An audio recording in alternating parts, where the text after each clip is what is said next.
সবাইকে রাধিকাস ডেইলি লাইফে সুস্বাগতম। গত 12 আগস্ট ছিল শ্রাবণ মাসের শেষ সোমবার।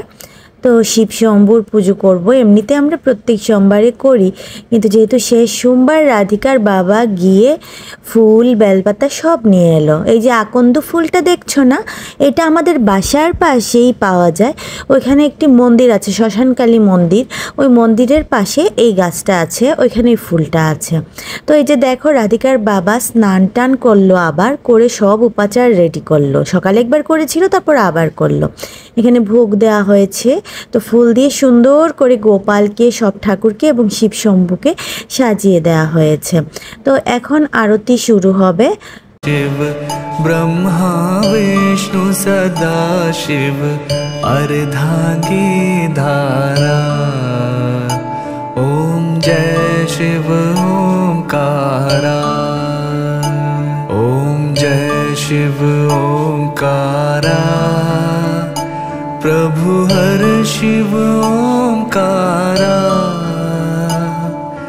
ब्रह्मा विष्णु सदा शिव ब्रह्मा विष्णु सदा शिव अर्धांगी धारा। ओम जय शिव ओंकारा।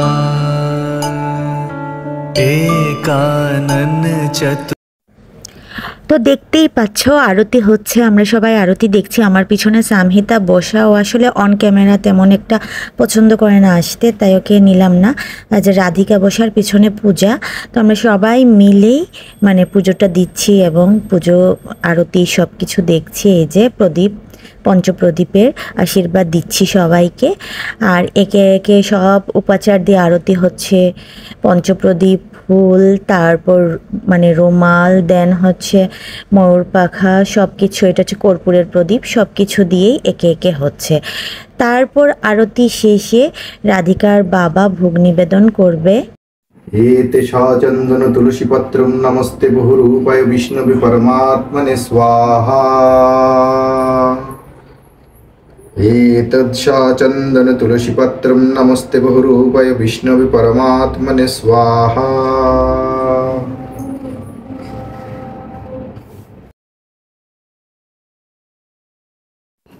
Hello everyone. তো আজকে পূজা দিতে দিতে দেখো 9টা বেজে গেছে রাত। সব উপাচার করছে, রাধিকার বাবাই সব করছে, আমি তেমন কিছুই করি নাই।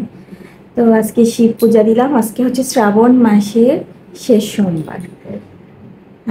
ইচ্ছা ছিল মানে ব্লগ তো করি না, বিভিন্ন কারণেই হোক, মন টন ভালো না, তো ব্লগ করি না। হঠাৎ করে মনে হলো এত সুন্দর একটা পুজো দিচ্ছি আমরা, মানে একটু ভক্তি ভরে, তো এটা একটু তুলে রাখি, বাচ্চারা বড় হয়ে দেখবে, একটা স্মৃতি থাকুক। তাই হঠাৎ করে একটু ভিডিওটা করলাম আর কি। বাবুন, তুমি বলতে পারবে শ্রাবণ মাসে কেন স্পেশালি আমরা শিব পূজাটা এত গুরুত্ব দিয়ে মানে করা হয়, বা এটার তাৎপর্য কি তুমি কি জানো? জানি তো, বলো তো, একটু বসে বলো। এই যে শুনো, তোমরা সবাই শ্রাবণ মাসে আমাদের শিব ঠাকুর বিষ পান করছে। বিষ? কি কোথা থেকে বিষ পান করছে?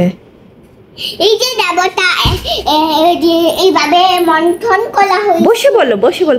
সমুদ্র মন্থন করেছিল না? সমুদ্র মন্থন করছে, আর সেই মরু আর বাছুকি বিষ ফেলছে, আর ইন্দ্র দেবতা হচ্ছে শিব ভগবানের আহ্বান করছে, আর শিব ভগবান এসে সব বিষ পান করে ফেলছে, আর সবাই শিব ভগবানের জয় জয়কার করছে। ও, এটা কি শ্রাবণ মাসে হয়েছিল? হ্যাঁ, তাই এই জন্য আমরা করি। আচ্ছা, তারপর হচ্ছে শিব ঠাকুরের পুলা চলি নীল হয়ে গেছিল। নীল হয়ে গেছিল? ক্যামেরা থেকে একটু সরে বসো। নীল হয়ে গেছিল? ওরে বাবা রে! তারপর এরকম করে না, সুন্দর করে বলো পিছনে গিয়ে। তারপর আর হচ্ছে কি হয়েছে গো বল। আর হচ্ছে শিব ঠাকুর কেন ধ্যান করে সেটা বলবো। কেন ধ্যান করে শিব ঠাকুর? এবার ধ্যান করে সব পৃথিবীর পূজা আমাদেরকে দেখে, সবাইকে দেখতে পায়। ওই দেখো ধ্যান করছে বসে বসে, দেখছো? সবাইকে দেখে শিব ঠাকুর। আচ্ছা বাবুন, তুমি কি জানো কালকে থেকে স্কুল খুলছে তোমার?